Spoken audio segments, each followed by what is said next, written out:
Heart beat scan ఒక్క second లోనే world class 640 slide CT scan ఇప్పుడు మీ విస్టా ఇమేజింగ్ బంజారా హిల్స్ లో.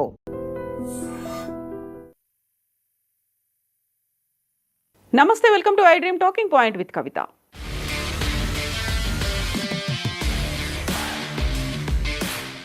ఇరాన్ ఉన్నా లేకపోయినా ప్రపంచానికి చమురు సరఫరాను మేము పునరుద్ధరిస్తాం అంటూ అమెరికా అధ్యక్షుడు డొనాల్డ్ ట్రంప్ చేసినటువంటి సంచలన ప్రకటన ఇప్పుడు అంతర్జాతీయ రాజకీయాల్లో పెనుదుమారం రేపుతోంది. ముఖ్యంగా నౌకలపై ఇరాన్ వసూలు చేస్తున్నట్లు చెబుతున్న టోల్ వ్యవహారంపై ట్రంప్ సీరియస్ అయ్యారు. దీంతో పాటుగా శనివారం అంటే మరికొద్ది గంటల్లో పాకిస్తాన్ వేదికగా జరగబోయే కీలక చర్చలకు తన టీమును అక్కడికి పంపడం అత్యంత ప్రాధాన్యతను సంతరించుకుంది. హర్ముజ్ జలసంధి గుండా సాగే చమురు రవాణాపై ఇరాన్ ఆంక్షలు విధిస్తే చూస్తూ ఊరుకోబమంటూ అమెరికా అధ్యక్షుడు డొనాల్డ్ ట్రంప్ తీవ్రమైనటువంటి ఆగ్రహం వ్యక్తం చేశారు. దీంతో పాటుగా టోళ్ల వసూళ్లపై కూడా మండిపడ్డారు డొనాల్డ్ ట్రంప్. హర్ముజ్ జలసంధి గుండా వెళ్లే నౌకలపై ఇరాన్ టోల్ వసూలు చేస్తోందన్న వార్తలపై ట్రంప్ తన ట్రూత్ సోషల్ వేదికగా విరుచుకుపడ్డారు. ఇరాన్ చాలా దారుణంగా ప్రవర్తిస్తోంది. జలసంధి గుండా చమురు వెళ్లకుండా అడ్డుకోవడం మేం చేసుకున్న ఒప్పందంలో లేదు. టోల్ వసూళ్లను వెంటనే నిలిపివేయాలి, లేదంటే భారీ మూల్యం చెల్లించుకోవాల్సి వస్తుంది అంటూ ట్రంప్ హెచ్చరించారు.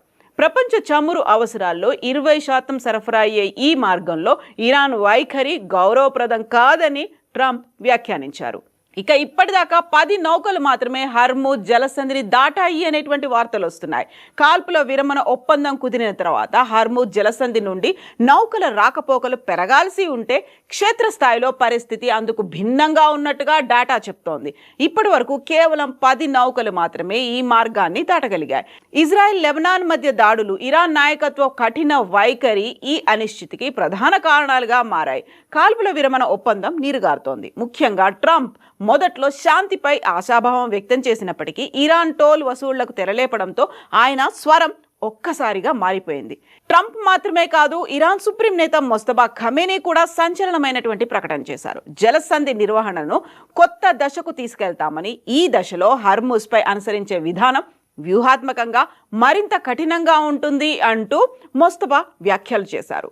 ఈయన చేసినటువంటి ప్రకటన ఆ దేశ మీడియా ఛానల్ చదివింది, దాన్ని వినిపించింది. దీంతో ప్రపంచమంతా షాక్కి గురైంది.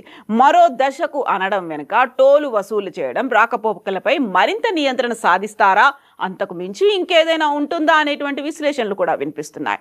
ఇరాన్ మీడియా ఇప్పటిదాకా వెల్లడించినటువంటి వివరాలని బట్టి చూస్తే మొస్తఫా ఖమేనీ తన ప్రసంగంలో కీలకమైనటువంటి అంశాలను ప్రస్తావించారు.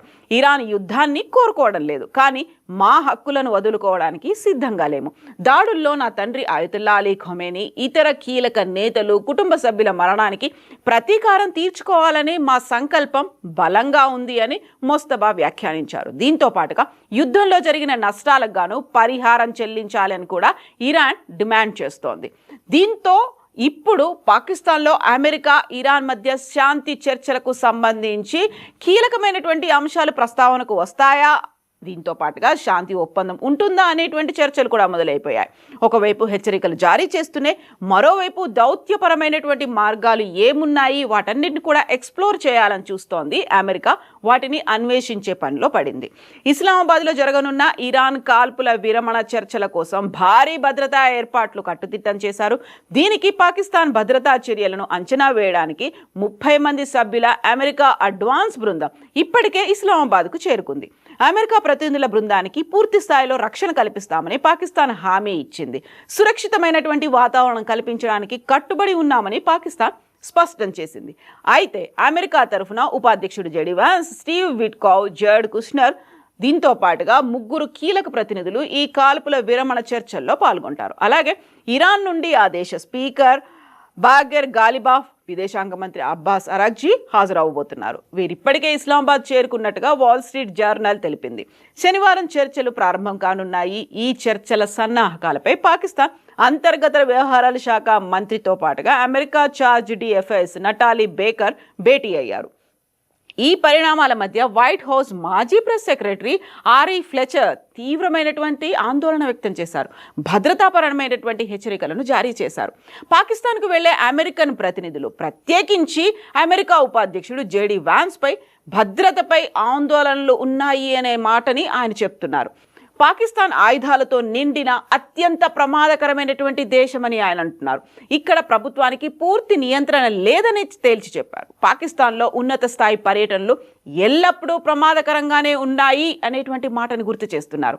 ఇక పాకిస్తాన్ అస్థిరంగా ప్రమాదకరంగా ఉండడమే కాకుండా ప్రభుత్వం కూడా పూర్తి నియంత్రణలో లేకపోవడం ఈ భయాలకు ప్రధాన కారణమని ఆయన పునరుద్ఘాటిస్తున్నారు.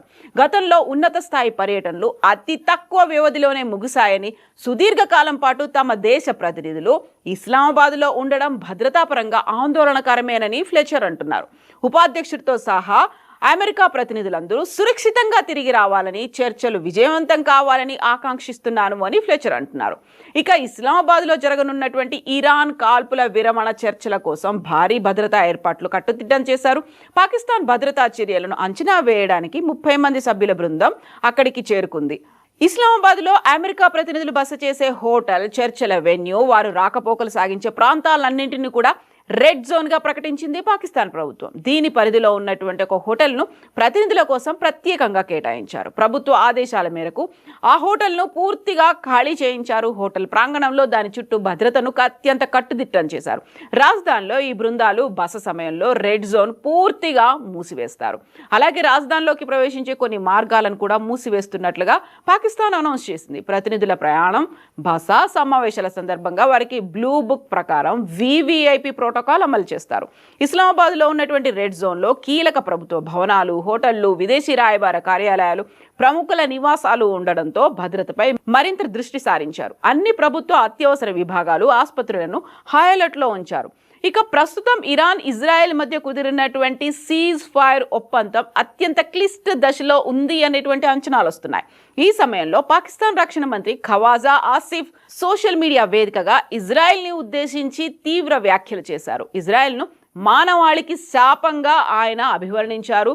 ఇజ్రాయెల్ దేశాన్ని స్థాపించిన వారు నరకంలో కాలిపోతారంటూ అత్యంత కఠినమైనటువంటి పదజాలాన్ని కూడా ఉపయోగించారు. లెబనాన్పై ఇజ్రాయెల్ దాడులను ప్రస్తావిస్తూ ఆయన ఈ వ్యాఖ్యలు చేశారు. ఒకవైపు ఇస్లామాబాద్లో శాంతి చర్చలకు పాకిస్తాన్ మధ్యవర్తిత్వం వహిస్తున్న తరుణంలో బాధ్యతాయుతమైనటువంటి పదవిలో ఉన్నటువంటి వ్యక్తి ఇలాంటి వ్యాఖ్యలు చేయడం చర్చనీయాంశమైంది.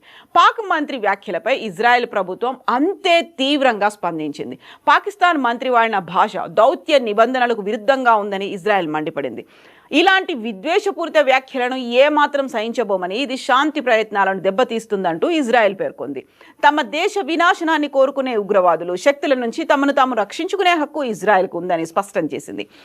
ఒక దేశ రక్షణ మంత్రి హోదాలో ఉండి ఇలాంటి విద్వేషపూరిత వ్యాఖ్యలు చేయడం బాధ్యతారాహిత్యమని ఇజ్రాయెల్ మండిపడింది. ప్రాంతీయంగా శాంతిని నెలకొల్పేందుకు అంతర్జాతీయ సమాజం ప్రయత్నిస్తుంటే పాకిస్తాన్ ఇలాంటి వ్యాఖ్యలతో ఉద్రిక్తతలను పెంచుతోందంటూ ఇజ్రాయెల్ ఆరోపించింది. మరికొద్ది గంటల్లోనే ఇస్లామాబాద్ టాక్స్ పాకిస్తాన్లోని ఇస్లామాబాద్ వేదికగా జరగబోతున్నటువంటి ఈ తరుణంలో ఒకవైపు అమెరికా ఆందోళనలు, ఇజ్రాయెల్ ఆరోపణలతో పాటుగా ఒక భయాలు ఇవన్నీ నెలకొన్న తరుణం. నెక్స్ట్ ఏం జరగబోతుంది? శాంతి చర్చలు సఫలం అవుతాయా? హర్ముజ్ జలసంధి మీద ఎవరు పట్టు సాధిస్తారు? అమెరికా ఏం చేయబోతోంది? ఇజ్రాయెల్ స్టాండ్ ఏంటి? ఇరాన్ నెక్స్ట్ స్టెప్ ఏంటి? బోల్డని క్వశ్చన్స్ అయితే కనిపిస్తున్నాయి, ప్రజల్లోకి అనుమాన రూపాలలో ఉన్నాయి. మీరేమనుకుంటున్నారో కామెంట్స్ రూపంలో తెలియజేయండి.